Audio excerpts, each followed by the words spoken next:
The alarm bells rang through the Zentheran warship Dominion's edge. Commander Zeftai looked at the main screen with interest. A small human transport ship floated in space ahead of them. It looked old and beaten up, like most human ships they had seen before. "Scan the vessel," Zeftai ordered his crew. His long blue fingers tapped on his command chair. The Zentherans had been watching human ships for months now. Most carried simple traders or families trying to find new homes. This one looked no different.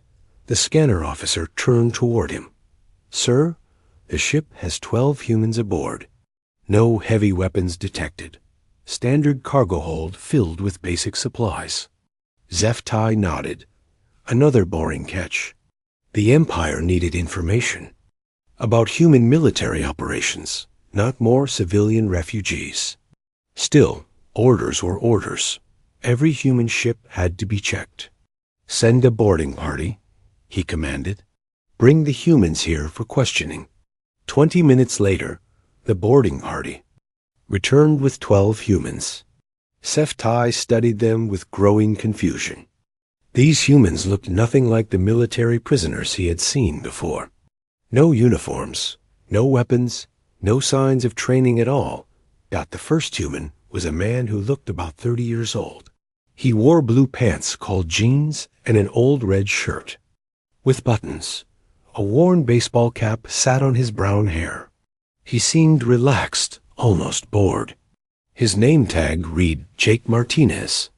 Next to him stood a woman with long black hair.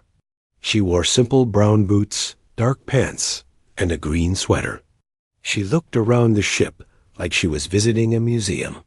Her identification said Lisa Thompson. The third human caught Zeftai's attention most. This man wore light brown pants and a blue shirt with a collar. He carried a small notebook and kept drawing pictures of the ship's walls. His papers showed he was Pete Johnson. "Where are you traveling to?" Zeftai asked them. Through the translation device, Jake scratched his head under his cap. "We were heading to the Proxima colonies." "Got some work lined up there?" He looked around the bridge. "Nice ship you got here. You guys have coffee anywhere?" The question surprised Zeftai. Most prisoners showed fear or anger. This human sounded like he was making casual conversation. Lisa stepped forward slightly. "The design of your ship is really interesting. Those support beams are placed perfectly for maximum strength. Very smart engineering." Zeftai felt his skin change color, slightly, a sign of confusion among his people. How did a civilian know about ship construction? He decided to test them. "What kind of work do you do?" he asked. "Construction," Jake replied simply. "We build things, houses, bridges, that sort of stuff." "I'm a hiking guide," Lisa added. "I help people explore mountains and forests safely." Pete looked up from his drawing. "I'm an artist. I draw buildings and landscapes." He showed his notebook to the nearest guard. "Want to see? I'm sketching your ship's interior. The lighting system is fascinating." The Zentheran guard took the notebook and flipped through it. The drawings were incredibly detailed. They showed not just the walls and lights, but also the locations of security cameras, door controls, and even some hidden panels that most crew members didn't know about. Zeftai felt his blood run cold. "How do you know about those systems?" he demanded. Pete shrugged. "I notice details. It's part of being an artist. You have to see everything to draw it right." The commander studied the 3 humans more carefully. They stood casually, like people waiting for a bus. No military posture, no nervous habits, no signs of special training. Yet something felt wrong about the whole situation. "Search them," he ordered his guards. The search revealed nothing unusual. Jake's pockets held some coins, a wallet with normal identification, and a piece of chewing gum. Lisa carried a small bag with snacks, a water bottle, and hiking supplies. Pete had art supplies, more paper, and a small camera, But when the guards tried to scan their clothes with security devices, strange things happened. The scanners couldn't read the fabric properly. The simple cotton shirt Jake were somehow blocked. Their most advanced sensors. What are these clothes made of? Zeftai asked. Cotton and denim, mostly, Jake said. Standard human clothing? Nothing special about it. The security chief whispered to Zeftai. Sir, our scanners show these materials have properties we don't understand. The shirt appears normal, but it's blocking our deep scans. Zeftai made a decision. Take them to detention. We'll question them properly later. As the guards led the humans away, Jake turned back with a friendly smile. Hey, if you change your mind about that coffee, just let us know. And thanks for the tour of your ship. Really impressive work. Lisa nodded politely. The artificial gravity system is very smooth. Your engineers did excellent work. Pete held up his notebook. Got some great sketches. This will make a wonderful addition to my collection. After the humans left, Zeftai stood alone on his bridge, staring at the empty space where they had been. Something was very wrong with this situation. Those three humans knew too much, saw too much, and acted too calm for simple civilians. He called his intelligence officer. Run deep background checks on those prisoners. Contact our spies in human space. I want to know everything. About Jake Martinez, Lisa Thompson, and Pete Johnson. Yes, sir, the officer replied. What should we do with their ship? Bring it into our cargo bay, scan every inch of it, and double the guard on the prisoners. As the Dominion's edge continued toward the Imperial capital, Zeftai couldn't shake the feeling that he had just made a terrible mistake. Those humans were not what they appeared to be, but what were they really? The answer would change everything the Empire thought they knew about human military operations. 3 days later, the Dominion's edge arrived at Zenth Prime, the capital world of the Zentheran Empire. The massive planet gleamed with silver cities and golden towers that reached toward the stars. This was the center of imperial power, home to billions of Zentherans, and the most secure location in known space. Commander Zeftai watched as transport ships carried his human prisoners toward the planet's surface. He had spent the entire journey reading reports about the three humans, but learned almost nothing useful. Their backgrounds seemed perfectly normal and boring. On the planet's surface, crowds of Zentherans gathered to see the captured human spies. The Imperial news services had announced the prisoners' arrival. Citizens lined the streets as the transport vehicles moved toward the detention center. Inside the lead vehicle, Jake Martinez looked out the window with genuine interest. Wow, look at those buildings. They're huge. He pressed his face against the glass like a tourist. Lisa, are you seeing this architecture? Lisa Thompson nodded from her seat. The engineering is incredible. Those towers must be over 2 miles tall. The foundation work alone would take years to complete. She studied the structures with professional interest. Pete Johnson had his notebook out again, somehow managing to sketch the city despite the moving vehicle. The proportions are perfect. Whoever designed this place understood both form and function. The Zentheran guards exchanged confused looks. These humans were supposed to be terrified prisoners, but they acted like excited visitors on vacation. At the Imperial Detention Center, the three humans were separated and placed in maximum security cells. The facility was designed to break the will of the Empire's most dangerous enemies. Each cell was a small gray box with no windows, no decorations, and no comfort. Jake looked around his cell and sat on the simple bed. Not bad, he said to the recording devices he knew were watching. I've stayed in worse hotels. In the next cell, Lisa was examining the walls with careful attention. She ran her fingers along the metal surfaces, testing their strength and construction. Solid work, she murmured. But the ventilation system has some interesting design choices. Pete had been given a small table and basic writing materials. He immediately began sketching his cell, including details that security cameras couldn't see from their angles. His drawings showed the exact locations of sensors, the thickness of walls, and the design of the locking mechanism. Admiral Kortnaz, the Empire's chief intelligence officer, arrived at the facility 2 hours later. He was a tall, intimidating Xantheran with dark blue skin and scars from many battles. His reputation for breaking prisoners was legendary throughout the Empire. "Bring me the first human," he ordered. Jake was escorted to the interrogation room. Still wearing his casual clothes and baseball cap, he sat down across from Admiral Kortnaz with a relaxed smile. "Nice to meet you, Admiral. Love what you've done with this place." Very dramatic lighting. Kortnaz leaned forward. "You will tell me about Earth's military operations in this sector." "I don't know anything about military operations," Jake replied honestly. "I build houses and fix roofs. Last week I installed a new kitchen for a family in Denver. Want to hear about that instead?" For the next hour, Kortnaz used every interrogation technique known to the Empire.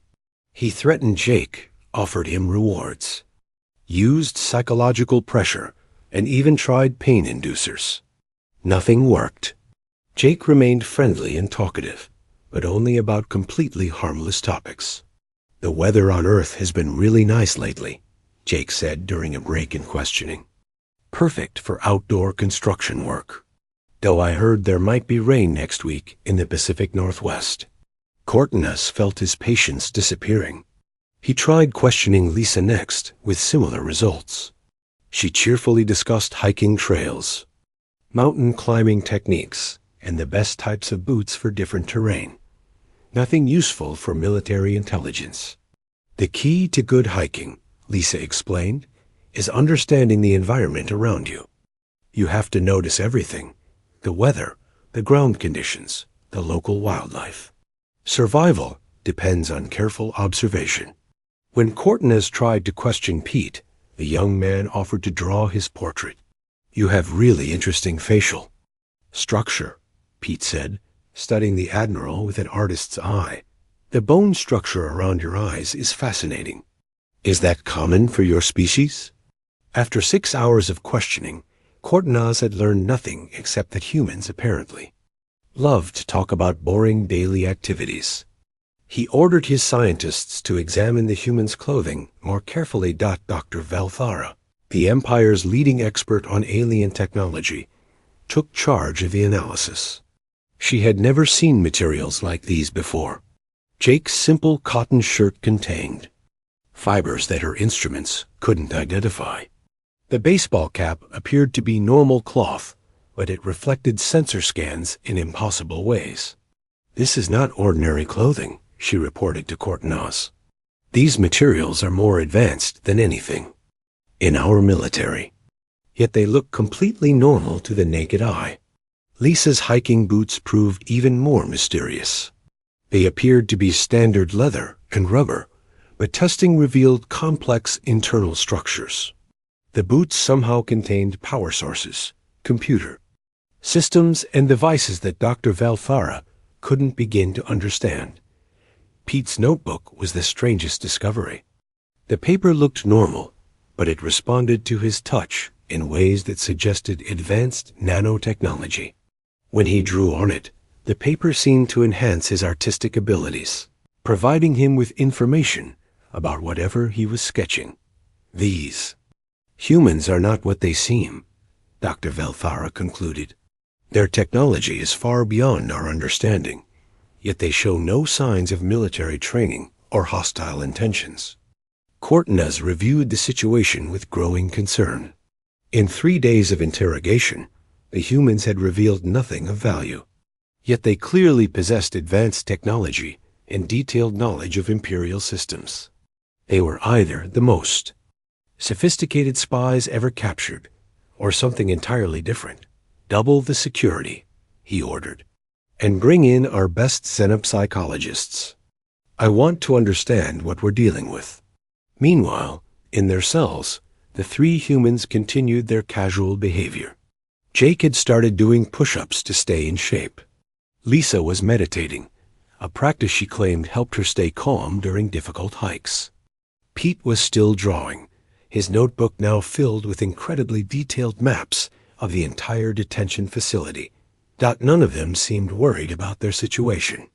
In fact, they appeared to be enjoying their stay, treating it like an interesting vacation in an exotic location. This attitude disturbed their guards more than any threats or escape attempts could have. The Empire was beginning to realize that they had captured something far more dangerous than simple spies. But they still had no idea what that something actually was. Dr. Velthara had studied alien minds for 20 years, but she had never encountered anything like these three humans. She sat in her office, reviewing their psychological profiles, trying to understand what made them so different from other prisoners. Normal captives showed clear signs of stress. Their heart rates increased, they had trouble sleeping, and they worried about their future. These humans did none of those things. They slept well, ate their meals with appreciation, and seemed genuinely curious about Xantheran culture. It's fascinating how your people developed such advanced architecture, Lisa had told her during yesterday's session. The way you balance beauty with function shows real artistic vision. Dr. Velthara decided to try a different approach. Instead of formal interrogation, she would have casual conversations with each prisoner. Maybe they would reveal something useful without realizing it. She started with Pete, who was always happy to talk about his artwork. They sat in a comfortable room with better lighting, and Pete had his notebook open to a new page. "Tell me about your drawings," Dr. Velthara said gently. Pete smiled and flipped through his notebook. "I've always loved capturing the details that most people miss. See this one? It's the main corridor of your detention center." He showed her a perfect drawing of the hallway, complete with guard positions, camera locations, and security doors. "How did you notice all these details?" she asked. "Artists have to train their eyes to see everything," Pete explained. "Like this security panel here." He pointed to a small drawing in the corner. "Most people walk past it without looking, but it's actually quite beautiful. The design is both functional and elegant." Dr. Velthara looked at the drawing more carefully. Pete had somehow observed and recorded the exact button layout of a classified security system, information that even most facility guards didn't know. "Your observations are very detailed," she said carefully. "Thanks. That's what I do for a living back home. I help architects and engineers by showing them things they might have missed. Sometimes a fresh pair of eyes can spot problems or improvements." The doctor felt a chill run through her blue skin. Pete wasn't just making casual observations. He was conducting a detailed intelligence analysis of their most secure facility, all while appearing to be a harmless artist. Her next conversation was with Lisa. They met in the facility's small garden area, where Lisa immediately began examining the alien plants with scientific interest. "These are remarkable," Lisa said, kneeling next to a purple flowering bush. "The root system must go very deep to support growth in this soil type. And the way the leaves capture light is incredibly efficient. You know about plants?" Dr. Velthara asked. "When you guide people through wilderness areas, you learn about all kinds of life forms. Plants, animals, weather patterns, geological formations. Understanding the environment keeps people safe." Lisa stood up and looked around the garden with professional interest. "This space is well designed for security too. Clear sightlines, limited hiding spots, easy access for guards. Whoever planned this understood both horticulture and defensive positioning." Dr. Velthara realized that Lisa had just completed a tactical assessment of the garden while pretending to admire the flowers. Every comment about plants had also been an observation about security measures. "Your hiking work must take you to many different places, the doctor said. Oh yes, all kinds of terrain. Mountains, forests, deserts, urban areas. You learn to adapt quickly to new environments. The key is staying calm and observing everything around you. Most dangers become obvious if you know how to look for them. The conversation continued for an hour, with Lisa cheerfully discussing hiking techniques that sounded suspiciously like advanced reconnaissance and survival training. By the end, Dr. Velthara felt like she had just listened to a master spy explain infiltration methods while pretending to talk about nature walks.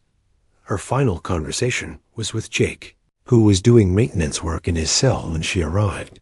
He had somehow convinced the guards to let him fix a broken light fixture.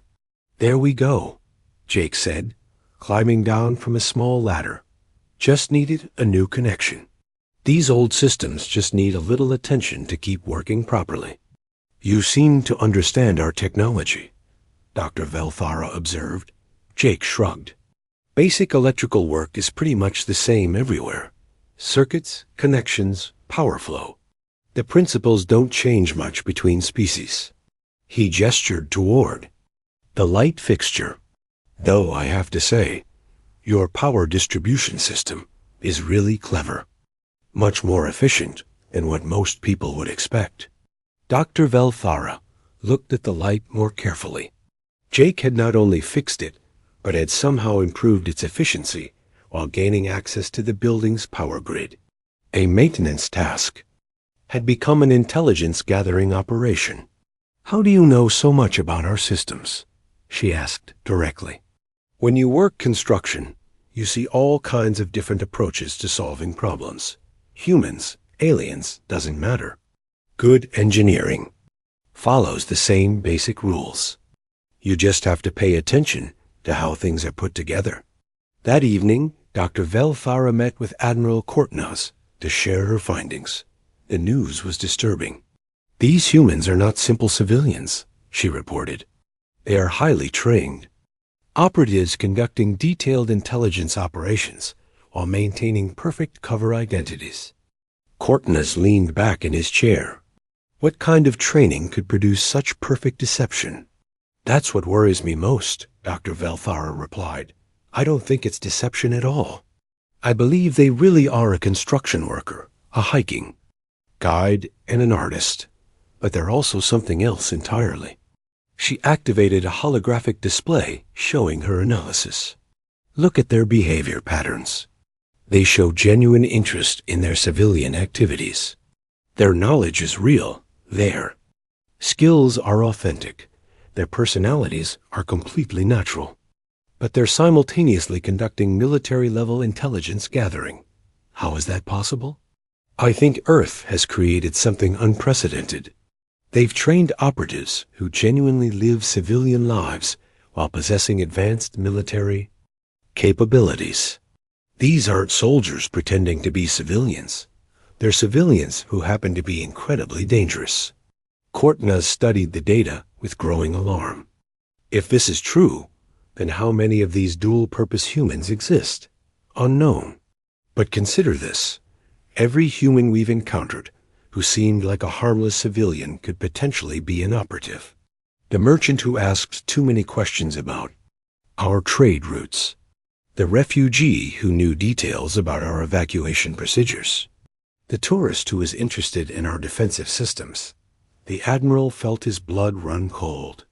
You're suggesting that Earth's entire civilian population could be a military asset. Not all of them, but potentially any of them. The most frightening part is that they might not even know it themselves. They could be living normal lives while being activated for missions when needed. Kortnaz stood up and walked to the window, looking out at the lights of the imperial capital. This changes everything. How do you fight an enemy when you can't tell who the enemy is? Dr. Velthara joined him at the window. That might be exactly the point. Earth has created the perfect intelligence system. Their operatives are invisible because they're genuinely ordinary people who happen to be extraordinarily capable. What do you recommend? We need to understand their technology better. Those clothes aren't just disguises. They're military equipment that looks completely normal. If we can figure out how they work, we might learn how to detect other operatives. But even as she said it, Dr. Velthara knew they were facing something beyond their understanding. Earth had weaponized the concept of being ordinary, and the more. Empire had no defense against enemies who looked exactly like everyone else. The alarm started at exactly 3:47 a.m. Centauran Standard Time. Red lights flashed throughout the Imperial Detention Center as security systems reported multiple malfunctions across the facility. Emergency power activated, backup systems failed, and communication networks went offline one by one dot in the command center. Technicians scrambled to understand what was happening. Their screens showed impossible readings, doors unlocking themselves, security cameras displaying false images, and containment fields shutting down for no apparent reason. "Sir," the chief technician reported to the duty officer, "all our systems are responding to commands we never gave. It's like something is controlling our computers from the inside." 3 floors below, Jake Martinez sat calmly on his cell bed, his simple cotton shirt pressed against the wall. To any observer, he appeared to be resting. But the shirt was interfacing directly with the building's computer systems through microscopic connections that the Zentharans couldn't detect or understand. "Nice security setup you have here," Jake murmured to himself as he reviewed the facility's defensive systems through his clothing's built-in displays. But there's always room for improvement, with gentle touches that looked like casual adjustments. To his shirt, Jake began reprogramming the detention center's computers.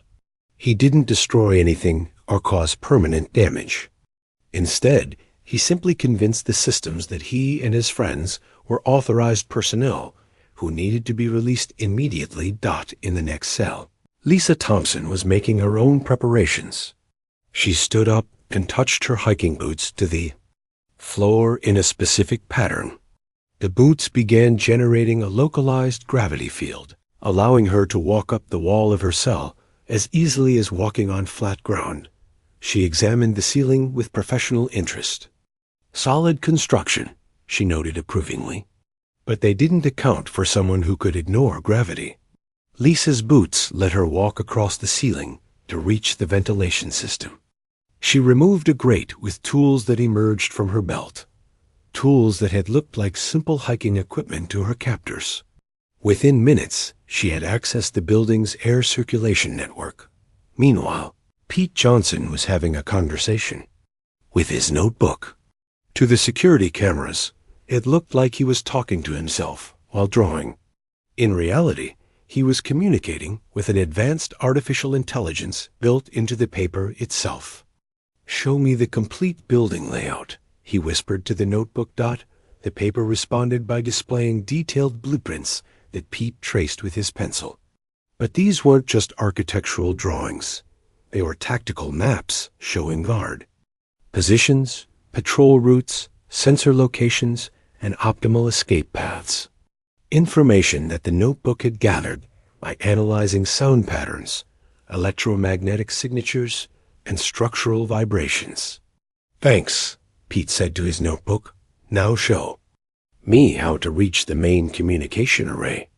The facility's automated systems, now under Jake's control, began opening doors throughout the building. But they opened slowly and quietly, in a pattern that wouldn't immediately alert the guards. To casual observation, it looked like routine. Maintenance cycles and normal security operations. Jake walked out of his cell and stretched casually. He nodded to the security camera and waved like he was saying hello to a friend. The camera, now under his control, recorded him walking down the hallway while simultaneously showing the guards that he was still safely locked in his cell. Lisa dropped down from the ventilation system in the corridor outside her cell. Her boots automatically adjusted to normal gravity as she landed silently on the floor. She saw Jake approaching and smiled like they had run into each other at a coffee shop. "Nice morning for a walk," she said cheerfully. Beautiful day, Jake agreed. Perfect weather for sightseeing. Pete emerged from his cell, carrying his notebook and the small bag of art supplies the guards had returned to him. He had somehow unlocked his door by drawing the correct security codes on his paper, which had translated his artistic strokes into computer commands. Ready for the tour? Pete asked, consulting his notebook as if checking a travel guide. The three humans walked through the detention center like tourists exploring a museum. They moved at a casual pace, stopping occasionally to admire the architecture or comment on interesting design features. To any guard who saw them, they looked like visitors on an authorized inspection tour. The lighting system is really well done, Lisa observed as they passed a security checkpoint. The guards at the station smiled and nodded, their computer systems telling them that these three humans were VIP guests who shouldn't be delayed. I love the use of space in these corridors, Pete added, sketching as they walked. Very efficient traffic flow patterns. Jake paused at a maintenance panel and touched his shirt to the wall.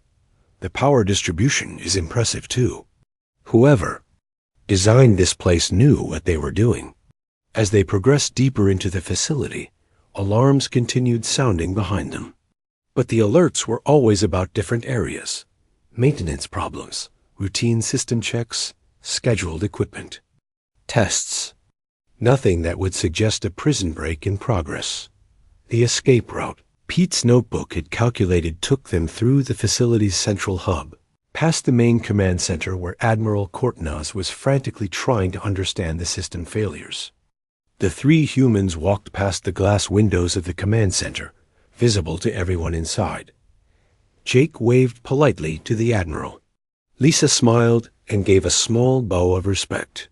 Pete held up his notebook to show a sketch he had made of the command center's impressive holographic displays. Admiral Courtenaz saw them and froze. How are those humans out of their cells? He demanded his staff check their systems immediately. Sir, our records show they're still secured in detention.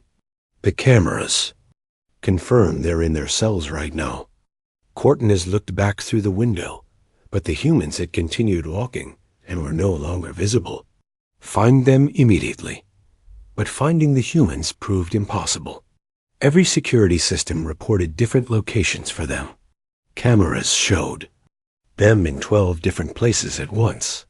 Motion sensors detected them in areas where they couldn't possibly be.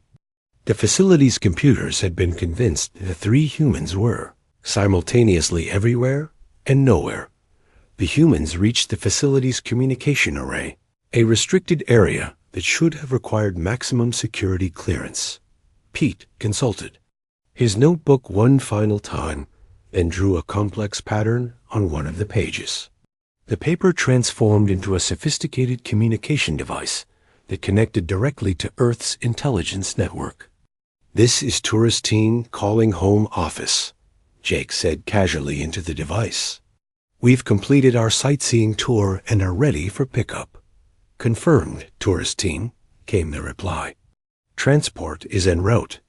Enjoy the rest of your visit. Lisa checked her watch, which had somehow synchronized itself with Earth's standard time, despite being in an alien facility. Perfect timing. We should head to the extraction point. The extraction point turned out to be the facility's main landing pad, where official Imperial transports arrived daily. As the three humans walked onto the platform, an ordinary-looking maintenance shuttle was touching down for what appeared to be a routine supply delivery. Jake, Lisa, and Pete climbed aboard, the shuttle like workers finishing their shift. The pilot, who looked like a typical civilian contractor, nodded to them casually. How was the inspection? The pilot asked. Very educational, Pete replied, settling into his seat with his notebook. Great architecture, solid engineering, friendly. Staff, definitely worth the visit. As the shuttle lifted off from the detention center, Lisa pulled snacks from her bag and offered them to her companions. Anyone want trail mix? I always pack extra for long trips. Behind them, the Imperial Detention Center was still trying to figure out what had happened. Their security systems insisted that the 3 human prisoners were safely locked in their cells. But the cells were empty, and no one could explain how such a massive security failure had occurred. The shuttle, carrying the humans, disappeared into normal traffic around the capital city, just another maintenance vehicle going about its daily business. Within hours, it would rendezvous with a larger transport ship that would take them safely back to human space. The Empire's most secure facility had been compromised, not by violence or advanced weapons, but by 3 people who treated the whole experience like a pleasant vacation. Commander HFY stood before the Imperial High Command, his blue skin pale with embarrassment and fear. The massive chamber was filled with the Empire's most powerful leaders, all waiting to hear his explanation for the greatest security failure in Zentheran history. "Explain to us," said Supreme Admiral Ligvar, her voice cold with anger, "how 3 human civilians walked out of our most secure detention facility." HFY had spent 3 days preparing for this moment, but he still wasn't sure how to make them understand what had happened. "Supreme Admiral, I believe the humans were never civilians at all. They were military operatives using advanced disguise technology." "Disguise technology?" Admiral Korknus interrupted from his seat. "We examined their clothing extensively. Simple cotton and denim materials, completely normal by human standards." "That's exactly the problem," Dr. Velthara said, rising from her position. "What appears normal to us is actually far beyond our understanding. These humans have weaponized a concept of appearing ordinary." Supreme Admiral Ligvar gestured for silence. "Dr. Velthara, present your analysis." The xenopsychologist activated a holographic display showing images from the humans' time in custody. "The Empire's military doctrine is based on displaying power and authority. Our soldiers wear impressive armor, carry visible weapons, and maintain strict hierarchical ranks. This approach works well for conventional warfare." The display showed Zentheran military units in their gleaming ceremonial armor, weapons clearly visible, ranks displayed prominently on their uniforms. "Earth has taken the opposite approach," Dr. Velthara continued. "Their most dangerous operatives are indistinguishable from ordinary civilians. They carry no visible weapons, wear no uniforms, and show no obvious signs of military training." New images appeared. Jake in his casual shirt and jeans, Lisa in her hiking clothes, Pete with his simple notebook and art supplies. "But these civilians possess technology and capabilities that exceed our most advanced military systems," she explained. Jake Martinez's cotton shirt contained more computing power than our entire facility. Lisa Thompson's hiking boots could manipulate gravity itself. Pete Johnson's notebook was a sophisticated intelligence gathering and communication system. Supreme Admiral Ligvar leaned forward. "You're saying they've hidden military equipment inside normal clothing?" "More than that," Dr. Velthara replied.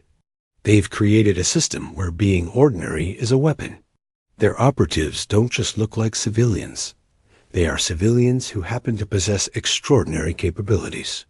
Commander HFY stepped forward. "Supreme Admiral, I've reviewed decades of our contact with humans. We've dismissed hundreds of them as harmless traders, refugees, and tourists. But looking back, many of them demonstrated knowledge or abilities that should have raised suspicions." The holographic display showed intelligence reports from across the Empire. Human merchants who knew too much about Imperial trade routes. Refugees who understood defensive systems better than they should. Tourists who asked very specific questions about military installations. "Every human we've encountered," HFY continued, "could potentially be one of these operatives. The merchants selling farming equipment might be gathering intelligence on our food production. The artists sketching our cities might be mapping our defensive positions. The repair technician fixing our communications equipment might be installing surveillance devices. Admiral Courtness stood up, his voice shaking with anger. Are you telling us that Earth's entire civilian population is a military threat? Not all of them, Dr. Velthara answered carefully. But any of them could be. That's what makes this strategy so effective. How do you defend against an enemy when you can't identify who the enemy is? Supreme Admiral Vekvar was quiet for a long moment, processing the implications. Show me their escape again. The display replayed security footage from the detention center. The three humans walked through the facility like they owned it, casual and relaxed, never showing any signs of hostile intent. They waved to guards, admired the architecture, and treated the whole experience like a guided tour. They didn't fight their way out, the Supreme Admiral observed. They didn't use violence or destruction. They simply convinced our systems that they belonged there. Exactly, Dr. Velthara said. Traditional military thinking assumes that enemies will act like enemies. But these humans acted like friends, visitors, even admirers of our facility. Our guards' psychological training never prepared them for threats that appear completely non-threatening. Commander Zeftai added, the most disturbing part is that I don't think they were acting. They genuinely seemed to enjoy their time with us. They appreciated our technology, complimented our engineering, and treated our people with respect, which makes them even more dangerous, Dr. Velthara concluded. An enemy who hates you will eventually reveal themselves through their hostility. But an enemy who likes you, who finds you interesting and worth studying, can maintain their cover indefinitely. The chamber fell silent as the Imperial leaders grasped the full scope of the problem. Earth had created something unprecedented in galactic warfare, an intelligence system based on genuine curiosity rather than hatred, operated by people who were simultaneously ordinary civilians and extraordinary operatives. What do you recommend? Supreme Admiral Vekvar finally asked. Admiral Courtness spoke first. We must assume that every human in Imperial space is a potential threat. Increase security around all civilian populations. Implement new scanning procedures. Restrict human movement. But Dr. Velthara shook her head. That approach will fail. If we treat all humans as enemies, we'll create the very hostility that currently doesn't exist. These operatives succeed because they genuinely don't appear threatening. The moment we start treating innocent humans badly, we'll turn actual civilians into enemies. Then what do you suggest? Supreme Admiral Vekvar demanded. We need to completely rethink our understanding of warfare, Dr. Velthara said. Earth has shown us that the most effective military strategy isn't about being stronger or more advanced. It's about being invisible. She changed the holographic display to show comparative images. On one side were Zentharan military forces in their impressive armor and weapons. On the other were the three humans in their simple clothes. Look at the difference. Our soldiers announced their presence and capabilities to everyone around them. Earth's operatives blend in so perfectly that you could sit next to one for hours and never know what they really are. Commander Zeftai added his own observations. I've been thinking about this for days. We've been fighting a war against an enemy we never knew existed. How many times have our plans been discovered? How many of our secret operations have failed for mysterious reasons? How many humans have we welcomed into our cities and bases without realizing what they really were? The implications were staggering. For decades, the Empire had been unknowingly hosting enemy operatives who gathered intelligence, mapped defenses, and reported back to Earth, all while appearing to be harmless visitors, traders, or refugees. There's something else, Dr. Velthara continued. The technology they used suggests that Earth's military capabilities are far beyond what we previously estimated. If they can hide such advanced systems inside ordinary clothing, What other surprises might they have? Admiral Cortnes looked pale. You mean there could be more of them out there right now? Almost certainly, she replied. But here's what truly concerns me. I don't think Jake, Lisa, and Pete were special elite operatives. Their behavior suggested this was routine for them. They weren't nervous or excited about a dangerous mission. They acted like people doing their regular jobs. What are you saying? I think Earth has hundreds, maybe thousands of operatives like them. People who live normal civilian lives, but can be activated for intelligence missions when needed. Construction. Workers who can infiltrate any building, hiking guides who can navigate any terrain, artists who can observe and record anything they see. Supreme Admiral Vikvar stood up and walked to the chamber's main window, looking out at the capital city. Below, somewhere in those streets, were probably more human operatives, going about their daily business while gathering information about the Empire's most important world. How do we fight such an enemy? She asked quietly. Maybe we don't, Dr. Velthara suggested. Maybe we try to understand them instead. These humans didn't hurt anyone during their escape. They didn't destroy our equipment or harm our personnel. They even seemed to genuinely appreciate our technology and culture. You're suggesting we negotiate with them? I'm suggesting we recognize that Earth has achieved something remarkable. They've created a military system based on curiosity rather than conquest, operated by people who are genuinely interested in other cultures rather than destroying them. The chamber was quiet as the imperial leaders considered this radical idea. Everything they knew about warfare assumed that enemies would be hostile and destructive. But Earth's operatives were neither. Commander Zeftai spoke up. Perhaps that's why they're so effective. They don't act like enemies because they're not motivated by hatred or greed.